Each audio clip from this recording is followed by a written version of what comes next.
La miséricorde de Dieu est à l'œuvre toujours.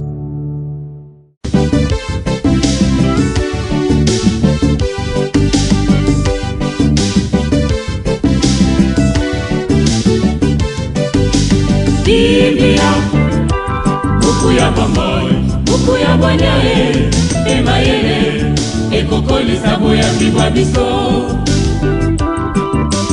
Biblia, buku ya bomoi, buku ya bwanyae, emayele, ekokolisa. Tout le peuple battait des mains, acclamez Dieu par vos cris de joie. Au nom du Père et du Fils et du Saint-Esprit. Amen. Manyola mango butumoi natina te osalela yango. Bien chers frères et sœurs dans le Christ, bonjour. Ce mardi 2 juillet, notre mère l'Église nous propose en méditation sur deux textes. La première lecture est tirée du livre du prophète Amos, au chapitre 3, du verset 1 au verset 8, puis au chapitre 4, du verset 11 au verset 12. L'évangile, c'est l'extrait de l'évangile de Jésus-Christ selon saint Matthieu, au chapitre 8, du verset 23 au verset 27. Prions le Seigneur.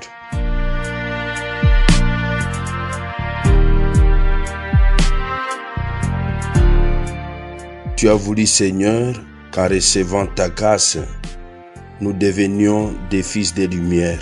Ne permets pas que l'erreur nous plonge dans la nuit, mais accorde-nous d'être toujours rayonnants de ta vérité. Par Jésus, le Christ notre Seigneur. Amen.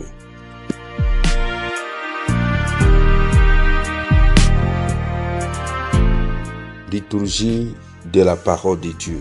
Première lecture. Lecture du livre du prophète Amos. Écoutez cette parole que le Seigneur prononce contre vous, fils d'Israël, contre tout le peuple qu'il a fait monter du pays d'Égypte. Je vous ai distingué, vous seuls, parmi tout le peuple de la terre. Aussi, je vous demanderai compte de tous vos crimes. Des hommes font-ils route ensemble sans s'être mis d'accord? Est-ce que les lions rugissent dans la forêt sans avoir de la proie? Les lionceaux va-t-il crier du fond de sa tanière sans avoir rien pris? Tombe-t-il dans le filet posé à terre sans y être attiré par un appât? Le piège se relève-t-il du sol sans avoir rien attrapé? Va-t-on sonner du corps dans une ville sans que le peuple tremble? Un malheur arrive-t-il dans une ville sans qu'il soit l'œuvre du Seigneur? Car le Seigneur Dieu ne fait rien sans en révéler le secret à ses serviteurs, les prophètes. Quand le lion a rugi, qui peut échapper à la peur?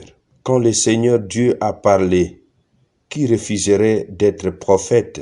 J'ai tout détruit chez vous, comme Dieu a détruit Sodome et Gomorrhe.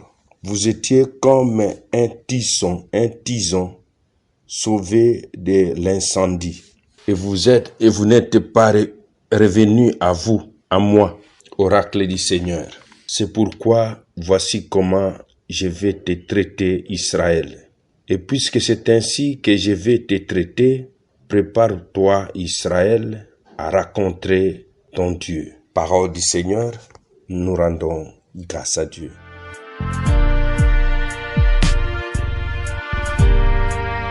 Quand le Seigneur Dieu a parlé, qui refuserait d'être prophète?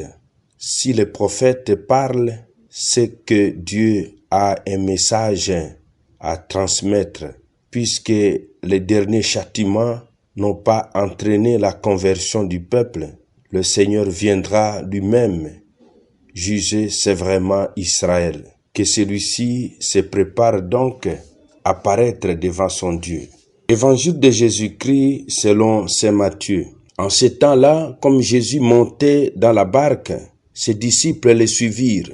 Et voici que la mer devait tellement agiter que la barque était recouverte par les vagues, mais lui dormait. Les disciples s'approchèrent et le réveillèrent en disant, « Seigneur, sauve-nous, nous sommes perdus. » Mais il leur dit, « Pourquoi êtes-vous si craintifs, hommes de peu de foi? » Alors Jésus, tout debout, menaça les vents et la mer, et il se fit un grand calme. Les gens furent saisis d'étonnement et disaient, « Quel est donc celui-ci pour que même les vents et la mer lui obéissent? » Acclamons la parole de Dieu. Louange à toi, Seigneur Jésus. La parole de Dieu, sainte et infinie. Jésus debout menaça les vents et la mer, et il se fit un grand calme. Mon frère, ma sœur, ce passage de l'évangile de Jésus-Christ selon saint Matthieu nous invite à vaincre la peur dans notre vie, parce que conscient de la présence discrète et efficace de Jésus en nous. Le lac de Tibériade, si paisible d'ordinaire, connaît des tempêtes menaçantes lorsque le vent s'élève. Ainsi avant-il de notre existence. Ce récit montre à la fois la pleine humanité de Jésus, gagnée par la fatigue, il dort, et son autorité sur les éléments naturels. D'où la question que se posent les disciples sur la nature de Jésus. Cet homme est capable de calmer la tempête. Effectivement, mon frère, ma sœur, la barque qui est en proie au vent, à la tempête, c'est votre vie, c'est ma vie. C'est la vie de nos familles, la vie de nos CV, la vie de notre pays, la vie de l'Église. Mais tant que Jésus est dans nos barques, tant que Jésus est dans nos vies, il a le pouvoir d'apaiser ces vagues. Et ayons le réflexe d'aller à Jésus pour qu'il vienne apaiser les tempêtes de notre vie.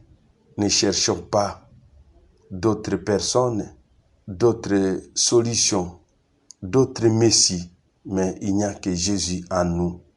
Depuis notre baptême, il n'y a que Jésus en nous qui est capable d'apaiser les tempêtes de nos vies.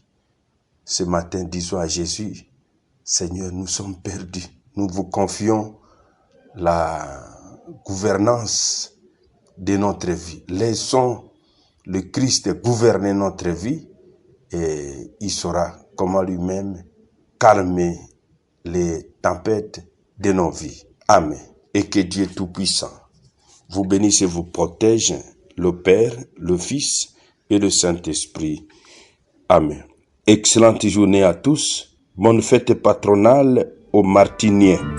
Totanga tomanyola tosalela Biblia na mabota tokotanga Biblia na masanga tokotanga Biblia oh bipai biso Biblia buku ebombi makanisi manzambe Biblia buku ya kokabola na baninga Biblia buku ya kobomba na se ya mbeto te o. La miséricorde de Dieu est à l'œuvre toujours.